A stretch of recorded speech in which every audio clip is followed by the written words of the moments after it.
Alright, it's about that moment we go straight to talking about sporting activities in the world. Like you all know, everyone's eyes is glued to the France our country out there, where a whole lot is panning out when it comes to Olympic Games. The much awaited Olympic finals is ongoing right now at Paris, most especially in a few states or part of Paris. And also, Nigerian contingents continue to make a slow start ahead of the Olympics with just the Tigress having just a win and out of all the competition. Team Nigeria actually competing in the Olympic Games 2024 out there in Paris, France, and also we'll be looking at how the transfer scene has gone down for big country clubs out there in the 5 major leagues in Europe. And then we'll look at the Djokovic and Nadal trauma. Who took it and who left it for who? These and more right here on P&B Sport. I am Ridwan Musa Go RMG. I'll be with you in the beef.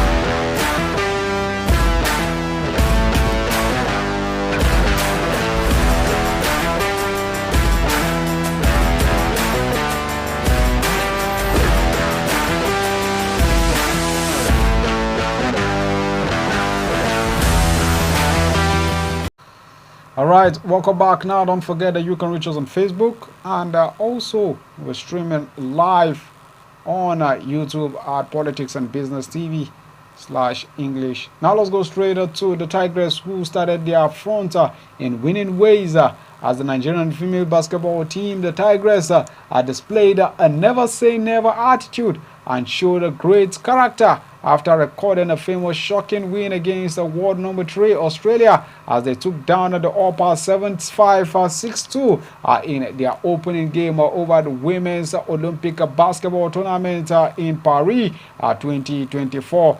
Now it was the Tigers' second ever victory in 20 years at the Olympic Games, and it was a sensational performance by the Tigers as they capitalized on the Australian turnovers to take victory in front of another huge crowd in Lille. And Nigeria posted a spectacular 11-0 run to finish the first Haaland that gave them 13-point cushion heading to the local rooms, and that proved enough for them to get over the line. And when the Opals did make it one-shot game in the last period with 4 points remaining, with 4 minutes remaining, Ami Okonko, the woman I told you every eye will be on, did it again and settled Nigerians' nerves with a good 3-pointer to get them rolling again. The Tigers won 3 quarters out of 4, winning the first 18-17, 23-11, losing the third 10-19, and still in the show in the fourth with an impressive 24-15 wins. Congratulations to Nigeria and the Nigerian Football Federation President Ibrahim Gusso. I believe that the Nigerian Super Falcons can beat Japan in their last group game on Wednesday in 2 days' time. That's tomorrow. As he reports that reports coming in that he ruled the missed chances of Super Falcons in their 1-0 loss to Spain on Sunday. He said Nigeria created a lot of chances. Gusso told the newsmen out there in Paris at the village square, where he says while ruining the missed opportunities that could have seen the world champions getting a rude shock. First of all, he must say that he was proud of the girls and he's sure that they will mark an improvement in their next match against Japan on Wednesday. He says he's been pleased with the way the girls have been performing, showing formalities as world champions, and they can create chances. He knows the end has not to come yet, and he has had a remedy. He knows they have a remedy for their situation on Wednesday against Japan. All right, ahead of the 2024-2025 Nigerian Professional Football League season resumption, the league organizers have sealed partnership with Spanish La Liga side Sevilla And now the head of the league body, Honorable Benga Olegbele, was in Spain over the weekend and had partnership was signed and unveiled yesterday, Monday, where he was very happy to be able to work with the Nigerian Professional Football League, Sevilla FC. He's been convinced that the alliance can help NPFL clubs to continue improving and encourage the development of youth players. It is a new decisive step in their internationalization process, talking about the NFF. And Nigeria are hoping to explain or to improve by selling out players from the league to the Spanish League and Nigerian Premier League, and they will have their own youth academies also. Sevilla, it says this is a very good club which has won trophies in Spain and in Europe. Well, more of this is what we want to see as the Nigerian Professional Football League president, Benga Elegbele, make statement out there in Spain. Now, the Nigerian Football Federation has also requested for application of suitable qualified candidates for the candidate vacancy of a position of the coach of under 20 men national team. Public notice. The public notice was made by the Federation as it's specific for candidates to possess at least CAF B license, must have been in football coaching for at least 5 years, be conversant with the Nigerian domestic game, possess strong leadership qualities, and be able to communicate effectively in English language. Candidates must also be upright, transparent in discharge of their duties, be ready and willing to work with the NFF Technical Department and NFF Technical Subcommittee, must have attained some level of success in coaching in the past 3 years, and be ready to work cordially with the NFF leadership. And must not be a Nigerian, can also be a foreign countryman. Applications are invited from Nigerian coaches, including those working in diaspora. Application would close midnight of Sunday, 4th August 2024, with a successful candidate to be named after a thorough screening processes afterwards. Well, let's see how that goes out. The Nigerian champions Rangers will play their CAF Champions League home game at the Godswill Akpabio International Stadium, Uyo. Rangers settled for the stadium popularly known as the Nest Championship Stadium and Nest of Champions after failing to get CAF's approval to use their home ground. Now the Flying Antelopes home ground in Nnamdi Azikiwe Stadium in Enugu is not suitable to host international matches according to CAF. Fidelis Ilechiku's side will face Union Sportives de la Major of Comoros in the first preliminary round of the competition, and the encounter will hold in August 2024. Nigeria's other representatives in the competition are Remo Stars, who will be playing their home games in Ikene Stadium, and Remo Stars International Stadium got CAF's in order to host international matches. And the Sky Blue Stars will be up against Morocco's AS FAR in their first preliminary round. In the CAF Confederation Cup, Enyimba got the nod to play their home games at the Enyimba International Stadium, while in Aba, while Kanemi Warriors have already indicated that they will host their home games at the Moshood Abiola Stadium in Abuja. All right, now let's go for a quick break, and when we come back, we will know, is it Novak Djokovic or Rafael Nadal that won their game in the Olympic second round of the tennis games.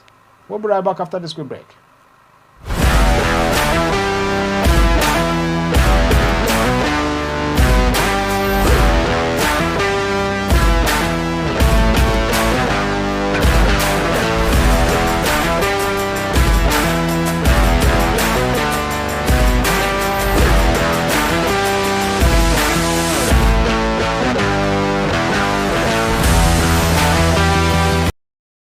Glad to know you're still with Politics and Business TV, and this is P&B Sport. Like you all know it, it is time for us to go straight to Europe, where Novak Djokovic outclassed his second-time rival Rafael Nadal to win their Olympic second-round match and continue the bid to land a elusive gold medal. Now the Serbian Djokovic, who is 37 years old, looked on a different level to Nadal for most of his one-sided contests, which he won 6-1, 6-4 on the Roland Garros clay. Djokovic led 4-0 in the second set to quell the partisan support of the Spaniard before 38-year-old Nadal fought back to wipe out the double breaker. But Djokovic, like we have seen him do so many times, stepped on the gas again to break the 5-4 and serve out a victory. He says he is very relieved. Djokovic, everything was going well when he was on 6-1, 4-0, but he played a sloppy service game and gave him chances. Talking about Nadal, and Nadal, known as the king of clay, has won 14 French Open titles at the Olympic venue, but the aura he carries, there was not enough to trouble a man of Djokovic's quality. The pair all have won 46 Grand Slam titles between them. Shared an embrace out the net before Djokovic sportingly clapped Nadal off the court. It was the 60th meeting of their enduring rivalry. No two men have ever played each other more. After first meeting in 2006, Djokovic now leads 31-29 in their head-to-head games. Well, congratulations to Djokovic, congratulations also to Nadal, because there is no loser in tennis game. It is just game of fun. Now let's go straight to transfer rumors. Now the JCI am putting on Arsenal continue to beef up their team as the manager, as Mikel Arteta, says defender Ricardo Carvalho was ready to pack his bags to join the club as soon as the pair spoke. The versatile Italy defender, who is 22 years old, signed from Bologna for a fee worth around £42 million, including add-ons, and quickly joined his teammate in Philadelphia before a preseason match against Liverpool on Wednesday. Asked what impressed him most about Clafori, Arteta said it was the Italians' willingness to join Arsenal amid potential completion of other clubs. Now let's leave Arsenal. Let's go straight to still maintain Arsenal. Fulham have reached an agreement with Arsenal's midfielder. Talking about Emil Smith-Rowe for an initial £27 million deal with a potential £7 million add-ons. Smith-Rowe is a club record signing for Fulham, and sources say add-ons are based on Cup and European success for the Cottagers. The 23-year-olds have been left out of Arsenal past 2 preseason matches as the deal was completed just a couple of hours ago. Smith-Rowe is an academic graduate and popular figure among supporters, but has dropped down the pecking order at Arsenal behind Gabriel Martinelli, Lisandro Trossard and Bukayo Saka.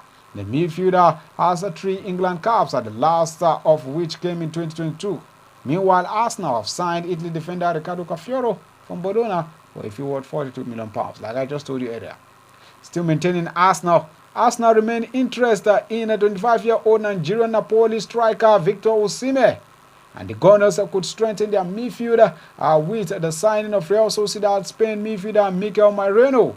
Meanwhile, Napoli would be interested in Chelsea's Belgian striker in case if Osimhen leaves to Arsenal as an exchange deal with Osimhen. Now Tottenham wants to sign Juventus Italy forward Federico Chiesa, but there are no talks already on ground.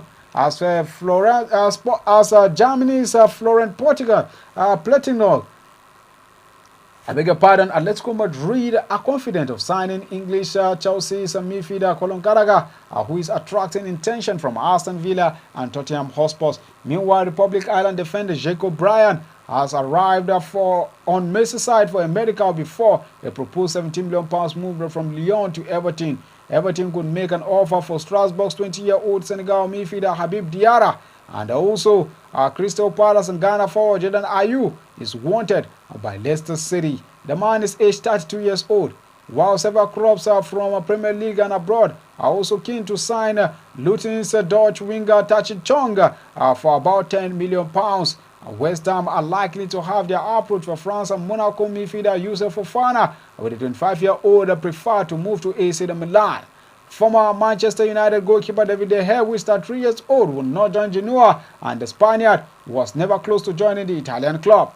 West Ham view Borussia Dortmund and Germany front Nicholas Fulfrock as a potential target as they search for a new striker. Arsenal are interested in Bayern Munich and Germany winger Leroy Sané. About the 28-year-old is unlikely to make any move to the English Premier League anytime soon this summer. And former Newcastle manager Steve Bruce is in talks to become Jamaican manager. The Englishman has not worked since being sacked by West Brom in October last year. 2 years ago, Everton are planning to loan out 20-year-old centre-back Reece Walsh Tottenham are yet to reach an agreement with AC Milan to sell 25-year-old Brazil defender Emerson Royal as talks are still ongoing. Meanwhile, Chelsea are interested in 18-year-old goalkeeper Mike Penders. If bought, Chelsea intend to loan the Belgian back immediately. Villarreal and the Chilean forward Ben Brereton Diaz has arrived in Southampton for a medical as he has moved to the Premier League side. Now, Netherlands midfielder Xavi Simeone has decided to spend another 1 year on loan at RB Leipzig from Paris Saint-Germain despite interest from Bayern Munich and Manchester United. Arsenal are struggling to negotiate a transfer deal for Eddie Nketiah to Marseille, with the French side not meeting the Gunners' valuation price for the man. And Championship club Hull City are edging closer to sign Lidu Kyoto and Ecuador under-20 midfielder Oscar Zambrano. They are linked to Manchester United, Brighton, Bournemouth and Luton Town. Well, this is the size of the packet this beautiful morning. My name has been Ridwan Musago RMG. We meet tomorrow for Wednesday's edition of PNB Sports. Bye for now.